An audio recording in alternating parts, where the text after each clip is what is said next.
Hey everybody, as I do more of these videos, you will soon discover the limitations of my geeky t-shirt collection. I'm starting to repeat them. If you have any suggestions for different geeky t-shirt designs, post them in the comments. I'm always on the lookout for fun stuff like that. Alrighty, so for today's video, back to antinatalism briefly.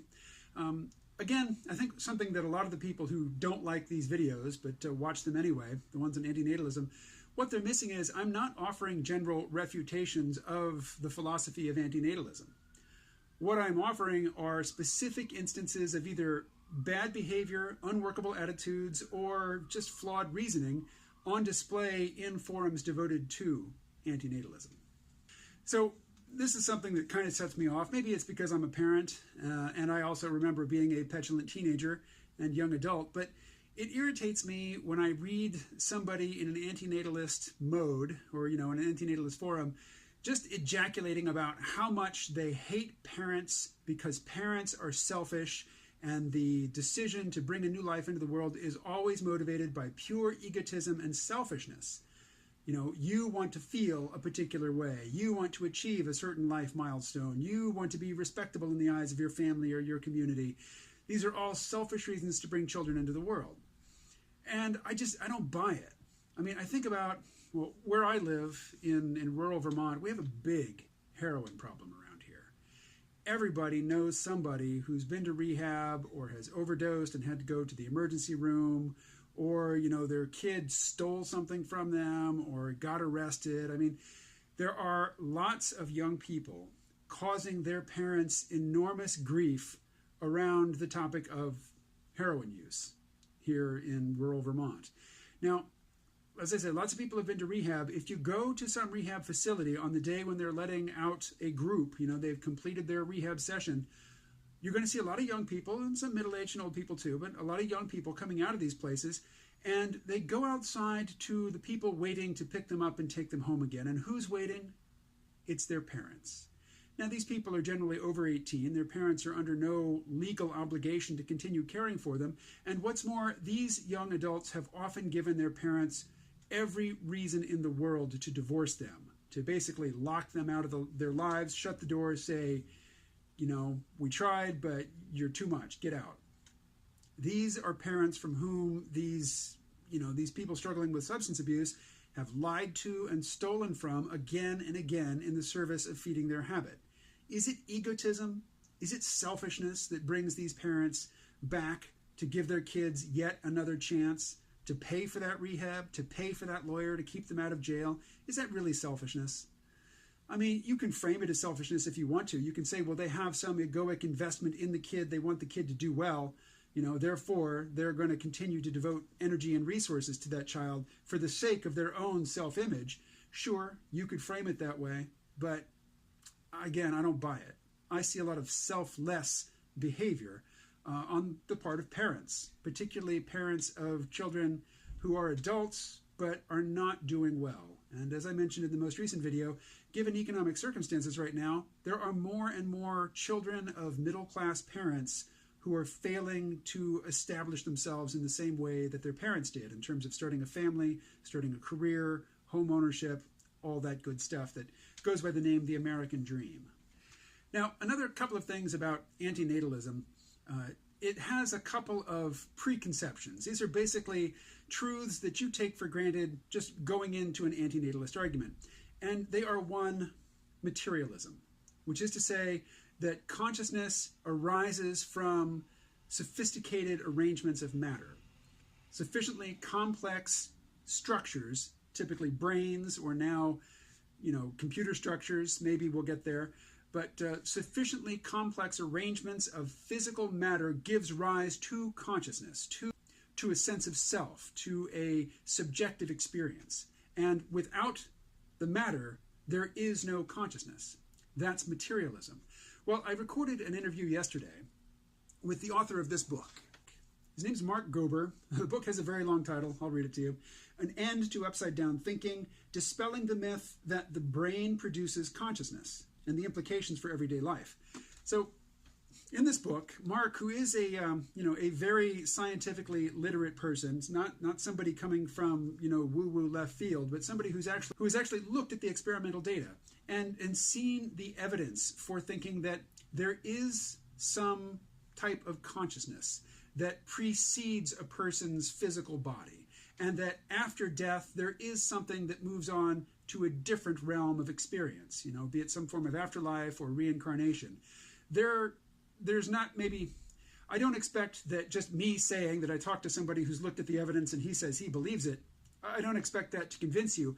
I just want to say that the materialism, which is sort of an anti in contemporary materialist science. I mean, if you believe in a soul, if you believe in a spirit, if you believe in reincarnation, well, you better keep that under your hat, at least in professional circles, because you won't be taken seriously if you express those sorts of beliefs. And it's not that science has discovered that materialism is true.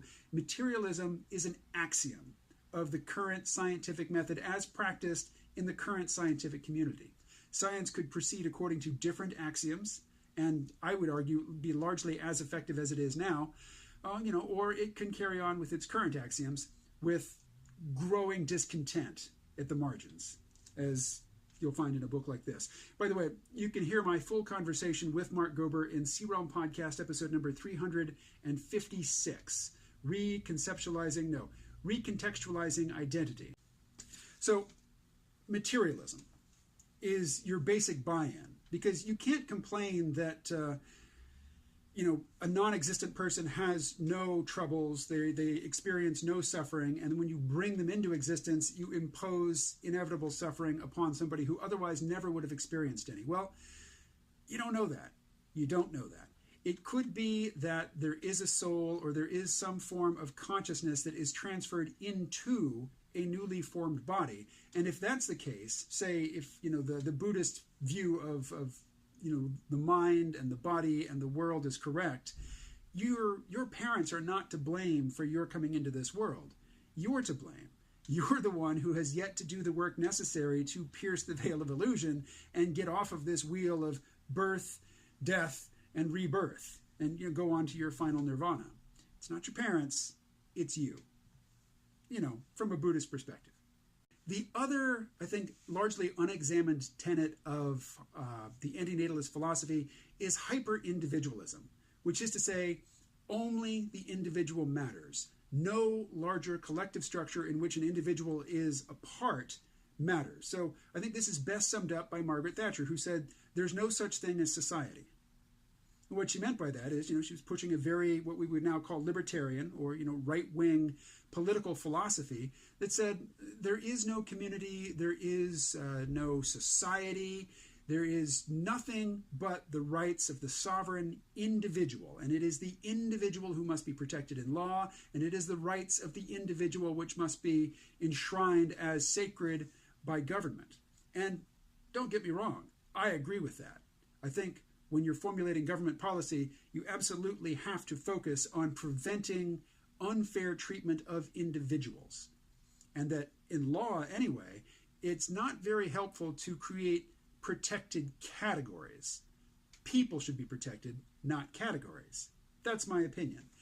But if you ask an antinatalist, hey, look, if we all stop eating beef, aren't the breeds of cows that we, that only exist because humans have bred them to be docile and to grow quickly and to have a lot of beef on them, a lot of meat or flesh on them, aren't those species going to go extinct? And the antinatalist, not the antinatalist, and the vegan's answer is yes, they will go extinct, and good riddance. A couple reasons for that. One, wild animals are superior to domesticated animals. Humans corrupt animals when they domesticate them. And two, and more importantly, species can't suffer. Species don't have any rights, whereas an individual animal can and does suffer and has a right to be free of unnecessary suffering, particularly the suffering imposed on them by human beings, by being basically commodities in the industrialized human food machine. And, morally, I have no objection to that. But I think in other areas of their lives, particularly antinatalists or vegans who have a sort of leftish political ideology or perspective on life, they would criticize people for being hyper-individuals, hyper-individualistic in their outlook, and that they would favor group identities and the protection of certain identities, certain categories of oppressed people. So I think the antinatalist, or at least the, granted, imaginary antinatalist that I have in my head, who's also a bit of a lefty, probably has butter on both sides of that particular piece of bread. And, it's worth taking note that that is the case. Okay. That is all for today's video. Thanks for watching, and check out the C-Realm podcast, and also check out my weekly web comic strip. It is called Gebb. That's G-E-B-B, and you can find it at gebb.io. All right, thanks so much. I will talk to you again tomorrow.